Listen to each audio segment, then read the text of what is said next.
I started to get my hands onto the family business roughly 2 years ago, and I thought I could, started a new branch or at least do something overseas when I was still in New Zealand.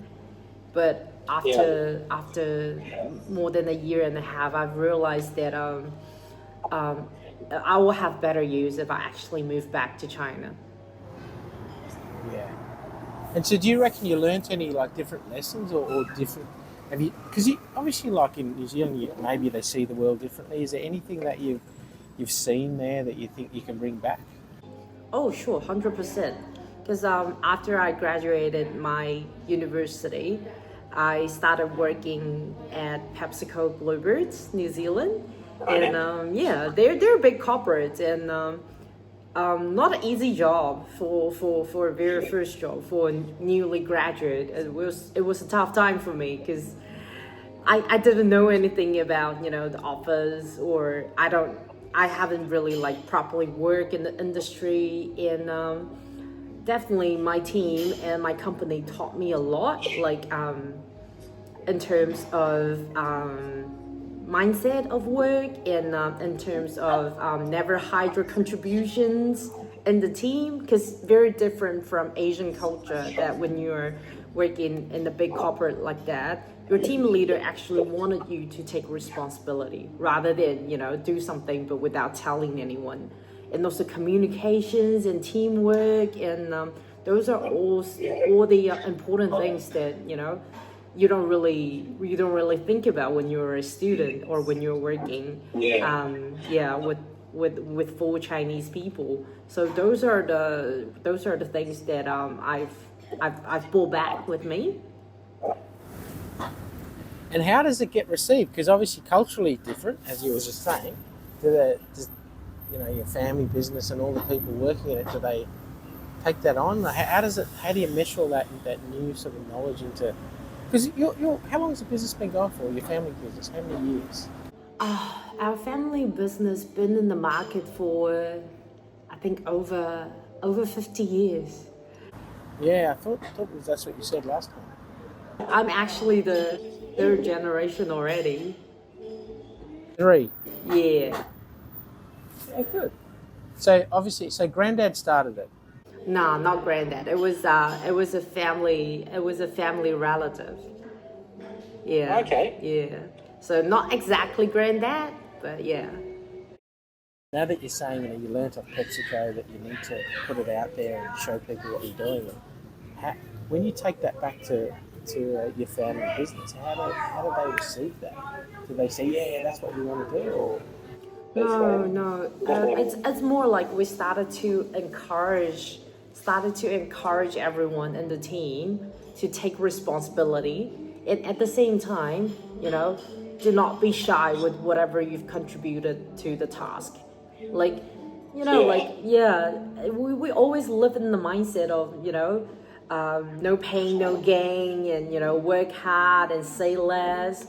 No, I think the world is very different now. Like, look at all the young generation. They were fearless. They always wanted to show what they've got. Like, see all the influencer, the YouTuber, or even even the second generations of manufacturing people. Like, their kids started to have a lot of like new channels to introduce your business to the world, which is also as a terms of like showing what they've been doing, and showing like how much they've contributed to the manufacturing industry.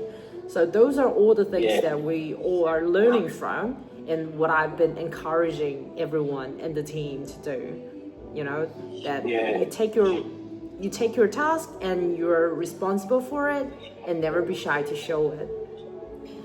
Yeah, it's really good you're saying this, because I do have conversations with people about those cultural things. So the Asian background and the new kids coming through and the younger generation, exactly all the things that you're talking about. I find it really interesting how I can see the changes, and I kind of like it, because so when you're older, like you've seen how the world has been, and people tend to Like even previous generations to me, they get stuck in the past. This is how things are. And I'm trying to be that person who's constantly moving, and that's why I really enjoy talking to people like yourself and Jessica and Esther and all that, because you're moving with a different, different generation, and the mindset is different. So that's why I like asking questions. How do you bring that back, and how do people respond to it? So people who are older, sometimes they just want to keep doing the things they've done for 50 years, 60 years. I can see the change. So I really like what you just said, actually. So, how much autonomy is it your parents give you in the business now? Like with all your new ideas, are they encouraging you to bring all the things you've learned and sort of implement it, all those sort of things?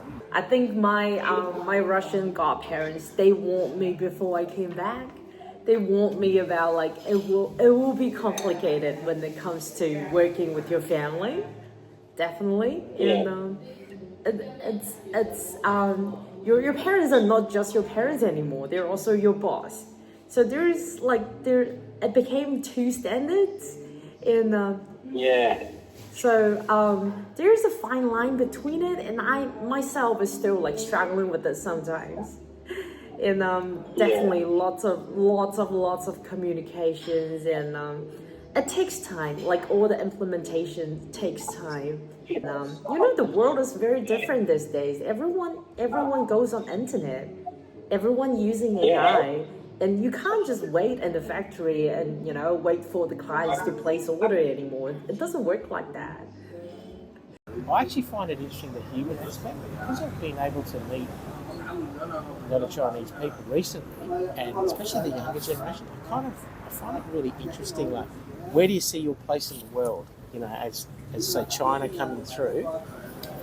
As a young Chinese person, where do you see your place? Where's China's place in the world? And it's just a look into the future type of thing. I mean, for me personally, as someone who lived overseas for so many years, and I always thought that China was still the old one in my head, 8 years ago when I was only 17, and it was still not as good as the developed country, and I would rather moved overseas. That was my thought when I was a teenager. But now it's I actually moved back rather than just coming back for holidays. And for me, now as a fully grown up and as the new generation in the business, I think China's gone through a very, I call it a restructure phase. China is trying to develop and trying to moving forward in terms of the economic system, and in terms of technology, and in terms of a lot of things that we were not able to think about, and now we're doing the restructuring, and that's what I love, and that's what made me decide to move back, because I don't want a perfect world. When I was in New Zealand, I was so happy. Everything was so calm, and me and my little dog, we were living our happiest life. But I don't see the challenges anymore. And as China is still developing, I believe that there is good opportunity, especially for young people, and that's what I was looking for. That I still want that challenge, and I still wanted to be part of it.